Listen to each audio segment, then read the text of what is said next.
All right, our next talk is by Aaric Guerriero, and it's titled, It Takes One, Standing Up Against LGBT Bullying. Aaric is currently serving as the director of the GLBTQQA Resource Center at CSU. His main passion is creating LGBT visibility, and he is a Wonder Woman fanatic. Welcome, Aaric.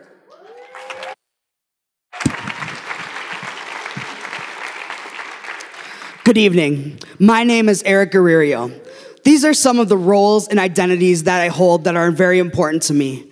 As a transgender man of color, bullying has been a significant part of my life, and that's only one of the reasons that I'm on this stage tonight. Some of you may not even know what LGBT stands for, and that's okay. It's lesbian, gay, bisexual, transgender, and you may hear a Q for queer or questioning. I'll be using this acronym throughout my talk tonight. I put up some statistics that I think you'll find rather shocking. For instance, over half of LGBT youth have reported hearing homophobic remarks from teachers or other school staff. I don't know about you, but I think that's pretty pathetic. Suicide is the second cause of death for young people ages 10 to 24. And LGBT youth are 4 times as likely to attempt suicide than their straight peers. And 1 out of 6 students in grades 9 through 12 had considered suicides. I put together just a handful of stories that I think you should hear to drive home the impact of this epidemic. Tyler Clementi, age 18. Tyler was a victim of cyberbullying when his roommate posted a video of him online being intimate with another man. Soon after, Tyler jumped off a bridge and committed suicide. Jamie Rodemeyer, age 14. Jamie was actually a fairly well-known activist and did a lot of work on YouTube speaking out against bullying. As a result of some of the negative harassment and comments he received, he committed suicide. Jaden Bell, age 15. Jaden was on his high school cheerleading team, and as a result of the bullying and constant harassment he received at school and also on social media, he committed suicide.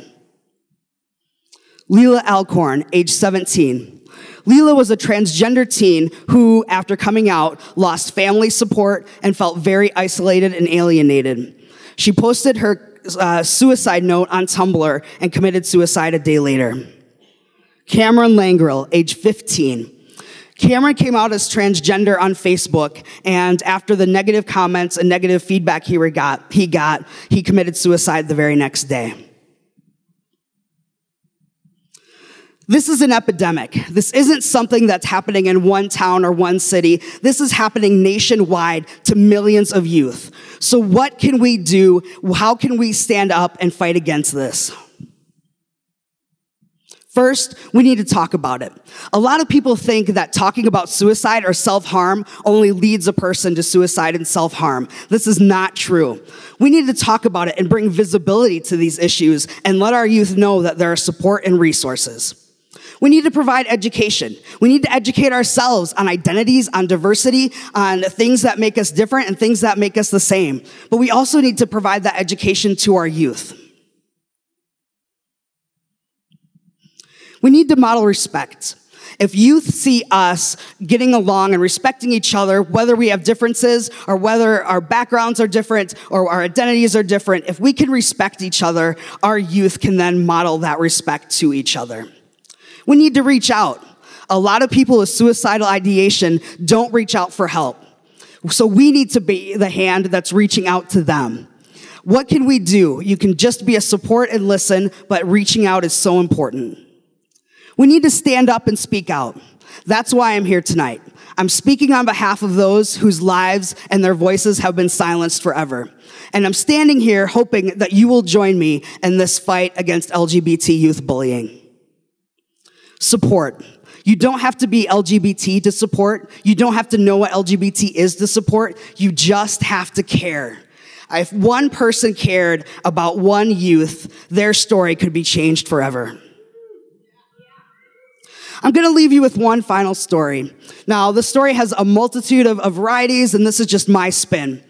So there was an old man who was walking on the beach with thousands of starfish. And he was picking up the starfish one by one and throwing them back into the safety of the ocean. He was approached by a young man who said, "Why are you wasting your time on all of these starfish? You can't possibly make a difference to all of them." He picked one up, threw it back, and said, "I just made a difference to that one.